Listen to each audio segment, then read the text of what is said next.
it's not out of the ordinary from the Trump playbook that this has happened. It also obviously follows previous comments from Caroline Leavitt, the White House press secretary, who earlier this year alleged that the BBC was effectively the mouthpiece of Hamas, that it had taken misleading death statistics, which of course the BBC denies strenuously. And so there is something of a long-standing battle in some ways that the White House has with the broadcaster. And I think in this way it's no different, but it is, of course, of a completely different magnitude to that earlier intervention from Leavitt, not least because they're demanding a retraction of the documentary, an apology, and what his lawyers say would be appropriate compensation for Trump for the harm caused, and by Friday. So much more significant, of course, than those previous comments. Every Tuesday at this time, we head to the United States to find out what's happening in Washington, where Lara Spirit is a woman cartwheeling through the corridors of power. Hello, Lara. Hi, Hugo. How are you? I'm good. Thanks for being with us. So look, President Trump, as everyone now knows, is threatening to sue the BBC over the Panorama edit scandal for $1 billion. Has anybody in Washington noticed? I think they have, and I think one of the reasons that they have is that they notice that there's a pattern with Trump, that he has taking legal action against a number of news outlets, businesses in the past for what he sees as disparaging reporting, unfair reporting, and unfair practices. So it's not out of the ordinary from the Trump playbook that this has happened. It also obviously follows previous comments from Caroline Leavitt, the White House press secretary, who earlier this year alleged that the BBC was effectively the mouthpiece of Hamas, that it had taken misleading death statistics, which of course the BBC denies strenuously. And so there is something of a long-standing battle in some ways that the White House has with the broadcaster. And I think in this way it's no different, but it is, of course, of a completely different magnitude to that earlier intervention from Leavitt, not least because they're demanding a retraction of the documentary, an apology, and what his lawyers say would be appropriate compensation for Trump for the harm caused, and by Friday. So much more significant, of course, than those previous comments. And has anybody else leapt aboard this? I mean, JD Vance, he likes to criticise UK and European institutions as being too liberal and too anti-free speech. Has he or any other Trump allies sort of used the BBC story to further sort of expand that attack? I mean, I think you will see that at the moment. Of course, we've got massive news here, and that they are voted to end the shutdown in the Senate, and we're expecting a vote in the House on that topic. But this will certainly be something you see more of, not least, of course, because, we have seen victories from Trump on this case, we should say. Like, there are some of these legal actions that don't necessarily go anywhere. But you'll remember, of course, in October that Trump filed a lawsuit which claimed that CBS had edited that 60 Minutes interview with Kamala Harris, alleging that it made her answers look more sophisticated and smart than they were. And Paramount Global, who's of course the owner of CBS, agreed to pay $16 million to Trump in July to settle that lawsuit. So I think in that respect, it's certainly a conversation that many, particularly in Washington, and of course we should say particularly journalists who are very interested in this for obvious reasons, will be following very closely. Well, look, speaking of the shutdown, the US Senate has passed a funding bill which could bring it to an end. It's the longest government shutdown in history. On this vote, the ayes are 60, the nays are 40. The bill as amended is passed. Under the previous order, the motion to reconsider is considered made and laid upon the table.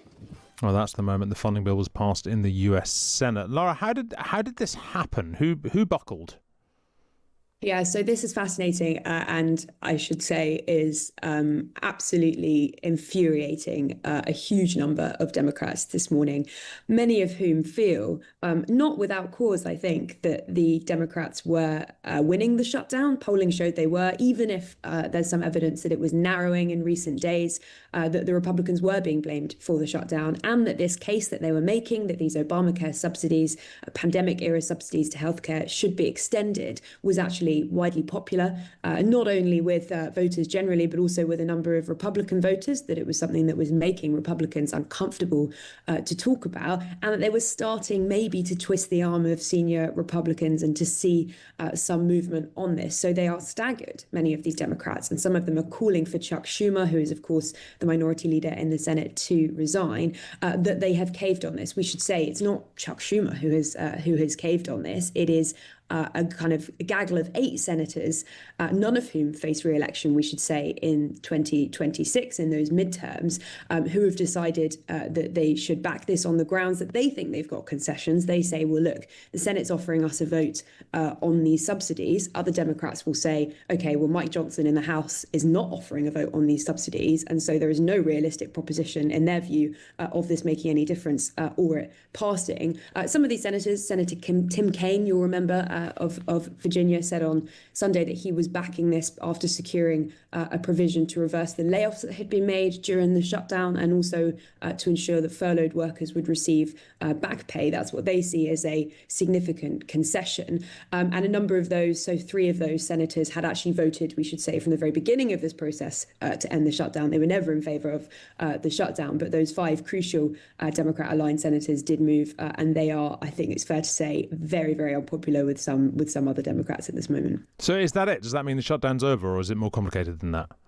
Well, the House, the committee in the House will vote to move this forward today, and House lawmakers are rushing back at the moment, and we are expecting a vote in the House as soon as 4 p.m. tomorrow, at which point the government will reopen. So people are expecting it to reopen by the end of this week, depending on when we get those votes over the line. Finally, Lara, President Trump yesterday met the Syrian President Ahmed al-Sharaa, marking the first official visit by a Syrian president to Washington in almost 80 years. Al-Sharaa is a former al-Qaeda commander. He once had a $10 million US bounty on his head. Pretty significant meeting. Has Donald Trump come under any criticism for meeting somebody who used to be a sort of avowed enemy of the United States? Well, it's not necessarily that he's come under sharp criticism from important players for meeting al-Sharaa, although there are some notably in the House at the moment who are, I think it's fair to say, resisting efforts to repeal the full package of sanctions on Syria that the Trump administration wants to be lifted. But there are some, I think more interestingly, who are concerned that Trump is spending too much time talking to foreign leaders and not enough time after what is actually a very difficult set of election results last week. You'll remember looking at domestic issues and particularly questions around affordability. And one of those is Marjorie Taylor Greene, who is a stalwart ally, long-term ally of President Trump, as you all know, a darling of the Make America Great Again movement. And she has said very recently that she felt that she wanted Trump to be focusing more on domestic issues. And this was put to Trump in the White House yesterday at a swearing-in ceremony for the new ambassador to India. And he said, I think Marjorie Taylor Greene's a great woman, but she's lost her way, essentially. And that, I think, is a very interesting fault line to keep an eye on over the coming months, because Trump will say, look, I've solved 8 foreign wars, or however many foreign wars it is now. I'm the great peacemaker president, and actually we don't want wars. This is what he said yesterday, arriving on American shores, that he sees it as a very essential part of his job.